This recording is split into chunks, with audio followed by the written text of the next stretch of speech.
Sziasztok! Én Renátó vagyok, és a mai videóban erről a szépségről, a Philips Evnia 34 colos hajlított kijelzős M2 C8600 névre hallgató QD OLED gaming monitorjáról lesz szó, ami több szempontból is az első nekem, az első Evnia monitor, amit valaha is láttam, és az első QD OLED technológiájú monitor, amit valaha is láttam, és a kicsit több mint 400 000-es árcímkével pedig a legdrágább monitor, ami valaha is a kezeim közé került. Szóval igencsak kíváncsi voltam rá, ti pedig nézzétek meg a videót, hogyha kíváncsiak vagytok, hogy mit tud egy ilyen igazán csúcs gaming monitor. Kezdjünk!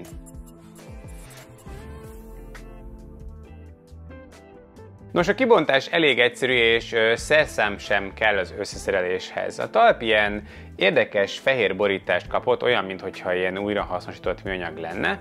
Ez az alján levő csavarfej segítségével összerakható a lábbal, az pedig csak simán bepattintható maga a monitorba, és kész is, tehát szerszám nem is kellett hozzá. A dobozban egyébként van egy színhelyességet igazoló papírocska, egy vézadapter, valamint egy rakat kábel, például tápkábel, HDMI kábel, DisplayPort kábel vagy USB-C kábel. Igen, van USB-C kábel is, USB-C-s a monitor. Yes! Nos, ez így néz ki összeszerelve teljes valójában, szerintem elég pofás és üde színfolt ez a fehér és az ezüst szín kombinációja. A hátoldalán minden négyzet egy kicsit más szögben áll, ezért kicsit máshogy töri a fényt, szerintem jól néz ki, illetve ahogy láthatjátok, vannak itt ledek is, a Philips Ambiglo nem maradt ki belőle, na meg hát ugye RGB nélkül nem is lenne gamer, ugye?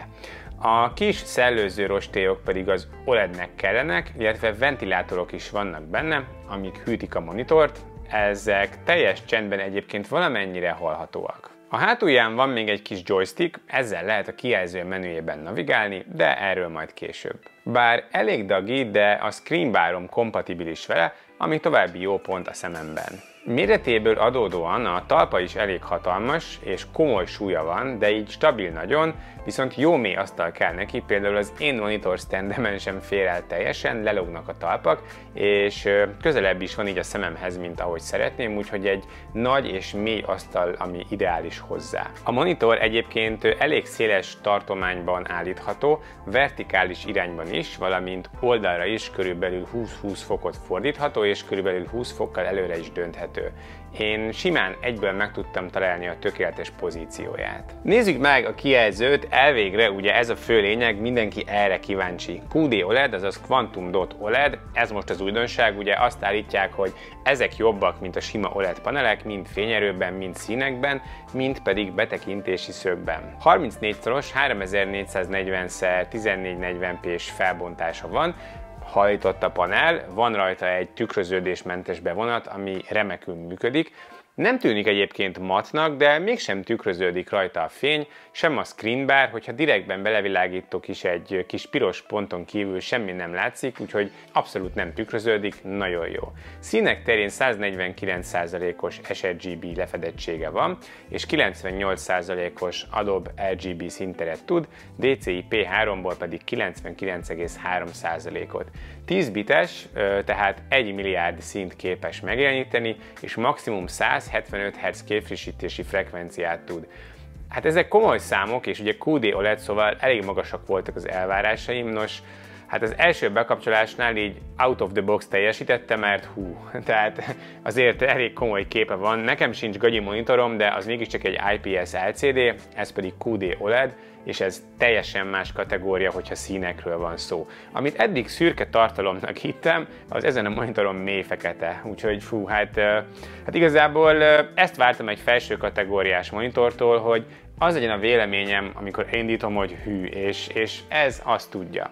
A képe éles, ugye 1440p-s felbontása van, a színek tényleg nagyon jók, a feketék nagyon feketék, a fényerő pedig magas, HDR tartalmaknál 1000 nitre is képes, amivel hát tényleg a kontraszt az eszméletlen, barom jól néz ki. Mivel OLED, gyakorlatilag nincsen input lag sem, a 175 Hz miatt a mozgás megjelenítése is sima, és abszolút nincsen ghosting, a válaszidő pedig 0,03 millisekundum. Úgyhogy azt tudja, hogy aki ilyen monitorral játszik, az nem foghatja a monitorra, hogyha nem látta meg időben az ellenséget, mert ez a panel, ez tényleg eszméletlen jó és eszméletlen gyors. Ahol fekete kell, ott fekete, tehát minden szín, minden részlet átmenet az tökéletesen megvan, eszméletlen vibráns színek vannak, és baromi gyors az egész. Igazából a termék nevében benne van, hogy gaming, de ez a monitor simán jó lesz tartalomfogyasztásra, filmet nézni is szuper rajta. Amikor megnéztem rajta a szokásos HDR-es demo videómat, akkor azt mondtam, hogy fú, meg. És akár tartalomgyártásra is jó, például az előző 2 YouTube videómat ezen a monitoron vágtam meg, és tökéletesen jól éreztem magam rajta. Hogyha valami okból kifolyólag többen néznétek, akkor is jó, mert oldalról is tökéletes a betekintési szög, egyáltalán nem matt túl, nem deformálódik, úgyhogy hát ez tényleg megdöbbentően jó, és vágyom rá, hogy nekem is lehessen egy ilyenem. De nézzük meg a portokat is, abból is akad egy pár, vegyük balról jobbra. Van 2 USB-A, van 2 HDMI, egy DisplayPort, egy USB-C, egy jack, egy USB-B, és még 2 USB-A. Nos, ez jó is, meg nem is. Például tök jó, hogy a 2 USB hub porthoz tök könnyen hozzá lehet férni, mert gyakorlatilag itt a készülék elején vannak. Remek dolog egyáltalán, hogy van USB-C, ráadásul egy minőségi, jó hosszú Thunderbolt kábel is jár a monitor mellé, ezzel egyébként 90 wattos töltést is tud biztosítani a MacBooknak, úgyhogy ez egyébként nagyon jó dolog, hogy gamer monitornál is beépítésre került, mert így a felhasználási mód azért sokkal inkább kiszélesedik. Van egy USB-B, azt nem tudom, hogy minek, miért, hogyha valaki tudja, hogy ez 2024-ben mire jó, akkor azt kérlek, írja le kommentben. Nem zavar, mert miért zavarna csak azért, mert ott van, csak egyszerűen furcsálom, mert akkor már lehetne mondjuk helyette inkább még egy C-port. Ami viszont zavar, az a HDMI.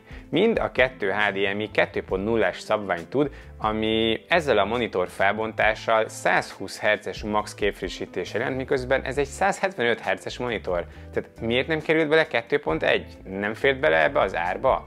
Miért kell egy 175 Hz-es monitort 100 Hz-re korlátozni, hogyha HDMI-t használnál? Tehát ez abszolút érthetetlen. A 175 Hz tehát csak USB-C-n vagy DisplayPort-tal érhető el. Hát ez minden esetre tényleg érdekes, nem értem.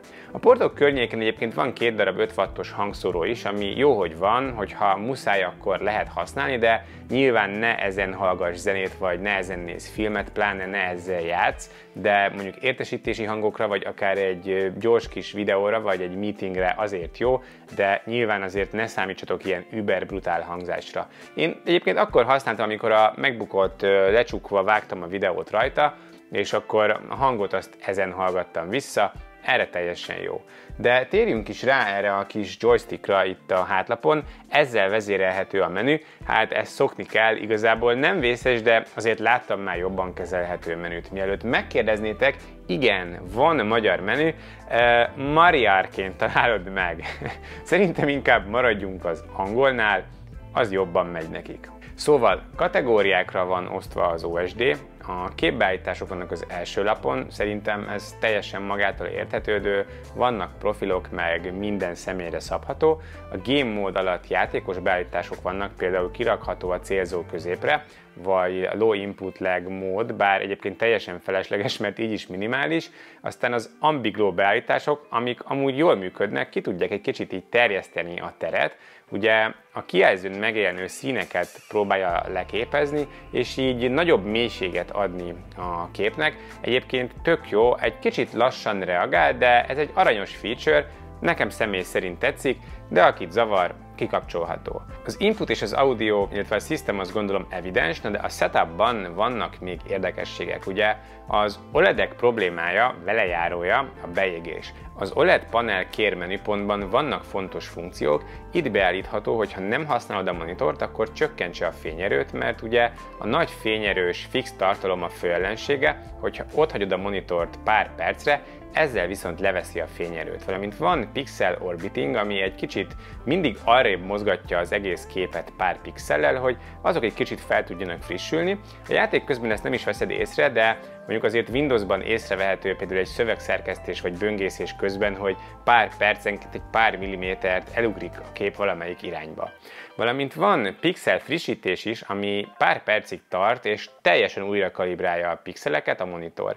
Ezt egyébként bizonyos üzemóránként magától is elvégzi. Ezek egyébként jó funkciók, jó, hogy vannak. Ezt a monitort már használta előttem pár tesztelő, 1 éve és 3 hónapja gyártották, de nem találtam sehol sem beégett pixeleket, szóval úgy néz ki, hogy ezek a funkciók egyelőre elég jól teszik a dolgukat.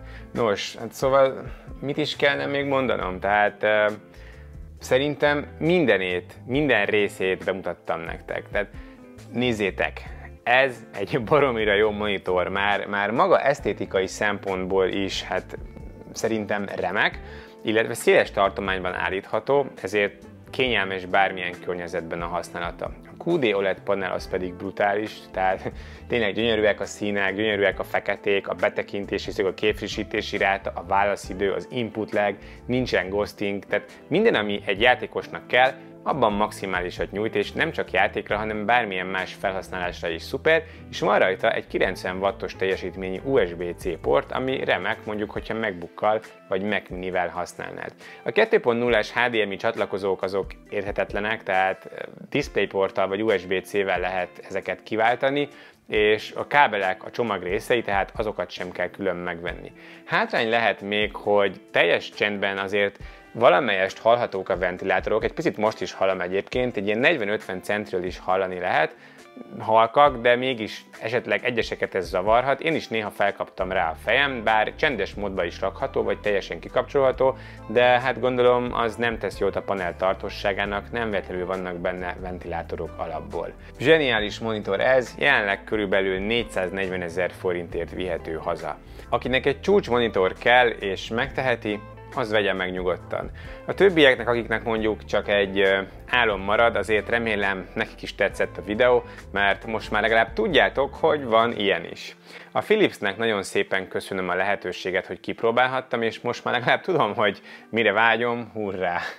Ti mit gondoltok róla, hogyha megtehetnétek, vennétek egy ilyen fullos monitort? Szerintem ez a monitor csak akkor lehetne menőbb, hogyha 4K-t is tudna, teljesen ugyanezekkel a specifikációkkal, mert minden másban fullos. No de beszéljük meg a komment szekcióban. Köszönöm szépen, hogyha végignéztétek a videót, hogyha tetszett, akkor kérlek dobjatok rá egy lájkot és iratkozzatok fel, és találkozunk a következő videómban. Sziasztok!